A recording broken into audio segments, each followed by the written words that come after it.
Welcome. The purpose of this video is to give a general overview of the Interstate Passport program, what it is, its origins, how it works and its benefits, and to introduce the passport services provided by the National Student Clearinghouse. This overview will cover a brief background and overview of the Interstate Passport program and introduce the services provided by the Clearinghouse to support the program, including file submission and validations, and how to check the file submission status. The idea for the Interstate Passport program was conceived by chief academic leaders in the West and is managed by WICHE, the Western Interstate Commission for Higher Education.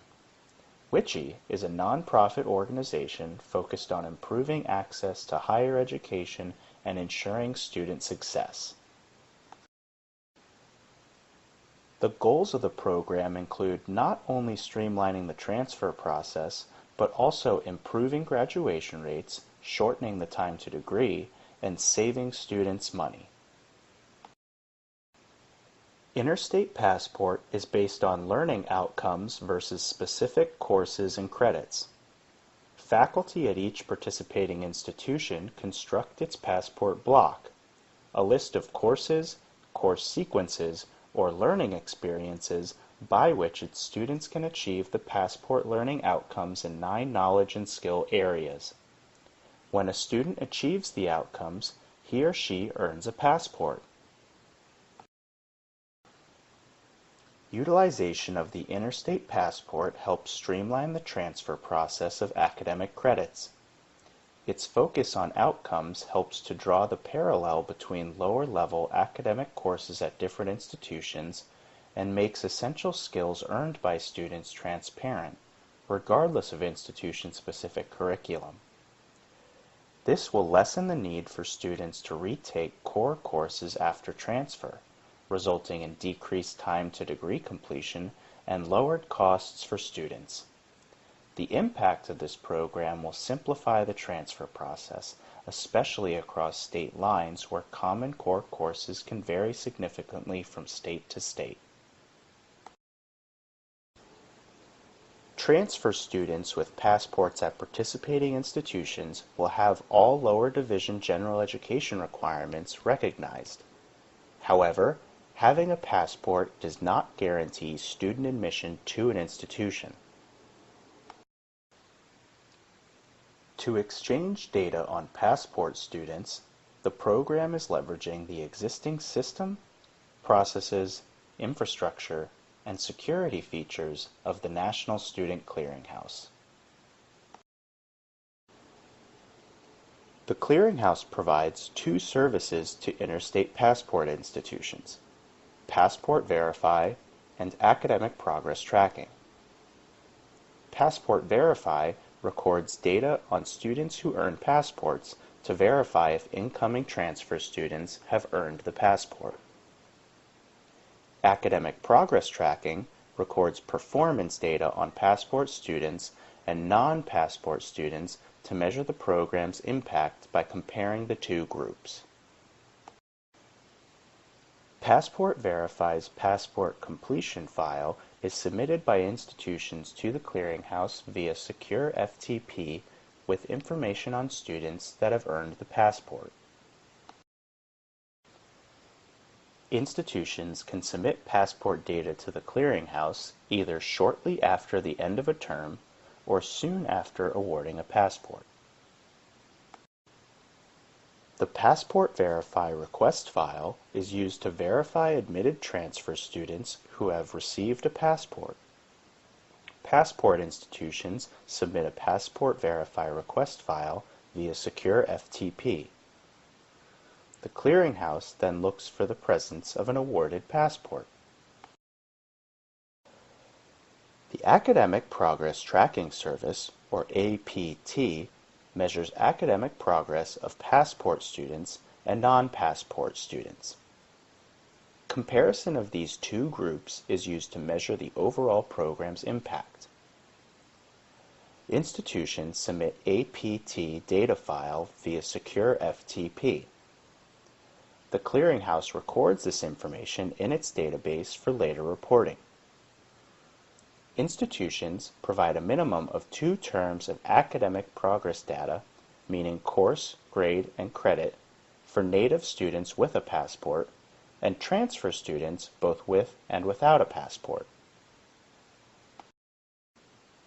The clearinghouse will produce annual reports using data from the APT system for participating institutions and the Passport Review Board. These reports are intended to assess the quality, impact, and overall effectiveness of the Interstate Passport program. These reports will be based on de-identified student data provided to the clearinghouse by receiving institutions.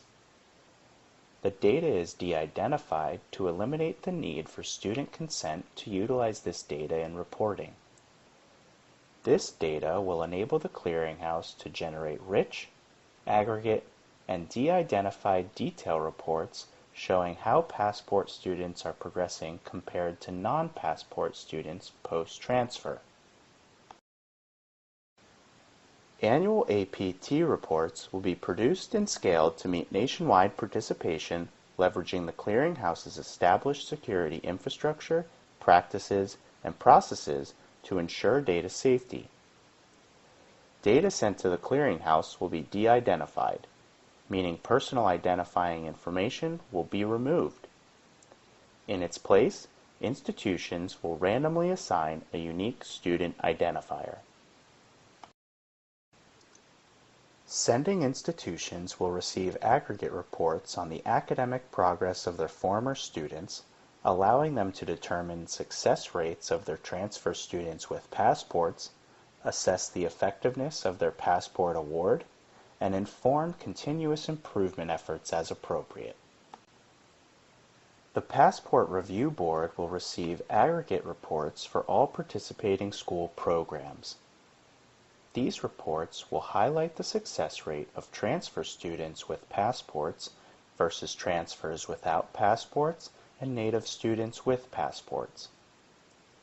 With this information, the board can assess the overall effectiveness of the Interstate Passport program or conduct additional analysis of the aggregate data as needed. Reports are generated by the clearinghouse annually. Institution-specific reports are distributed to each institution's FTP mailbox. Aggregate reports are sent to the Passport Review Board. The Interstate Passport program is expected to make a big difference, not only in the transfer process, but also the time it takes for transfer students to earn degrees, making it truly transformative to higher education. Once an institution's amendment to their participation agreement to provide passport services is active, identified school FTP users will either receive login credentials or will have existing credentials verified in order to be able to access an FTP mailbox. Interstate Passport users are encouraged to use the most recent guides, which can be found at the hyperlink listed. The guides are continuously updated to reflect user feedback and in an attempt to increase usefulness. Submission guides cover the Interstate Passport process from start to finish.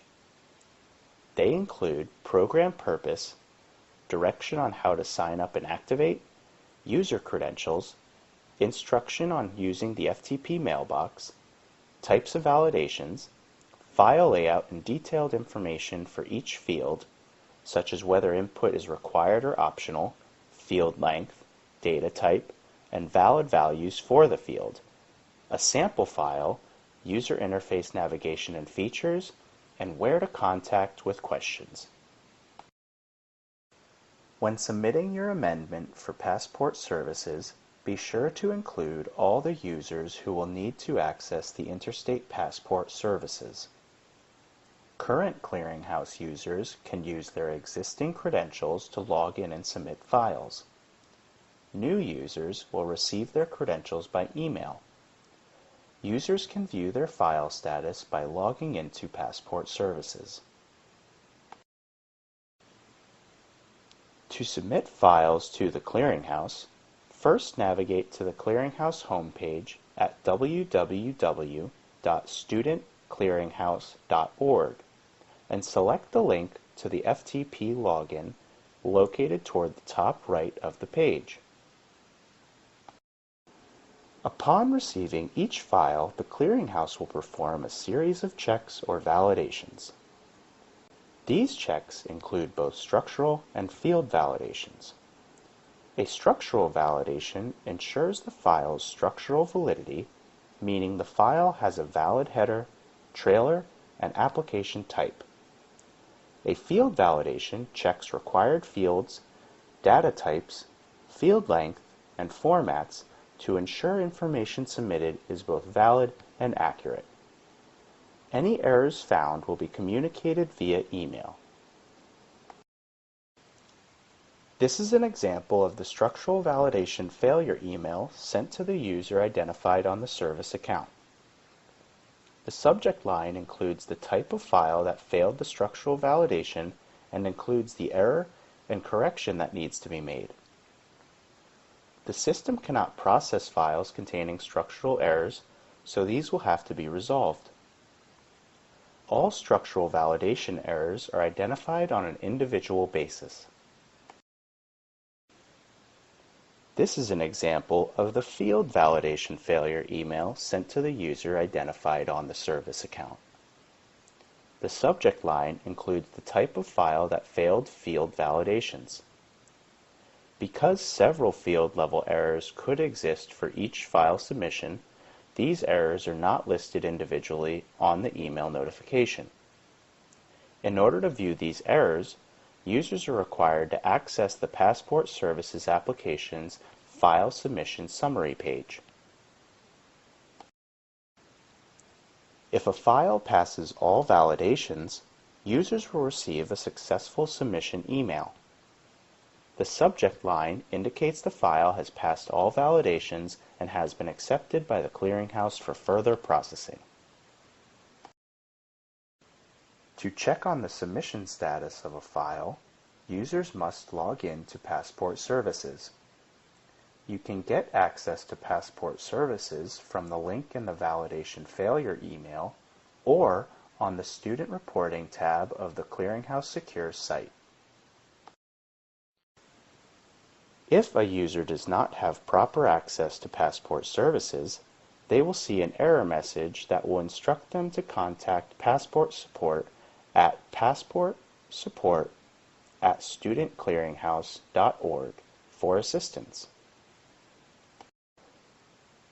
Users with access to the summary screen can access all Passport data file submission records for each institution in a sortable table. Users can sort files into a particular submission or a grouping of submissions using Passport file criteria that will filter the entire list into a smaller subset of submissions. Users can sort by file receive date, submission type, or validation status. A user will only see the status of files submitted by the user's institution. They may also search for a particular file using the search functionality located towards the top of the summary screen. The validation error log shows details of all the field-level errors the file encountered. Field name shows which field the error was for. Error message explains the error. Error count shows how many times the error occurred. Proposed solution explains how to fix the errors, and affected line numbers indicates which line of the file the errors are located. For more information about Clearinghouse processes, please contact Passport Support at studentclearinghouse.org. For general questions on the Interstate Passport, contact Interstate Passport at WICHE.edu or visit www.wiche.edu. wich.edu/passport.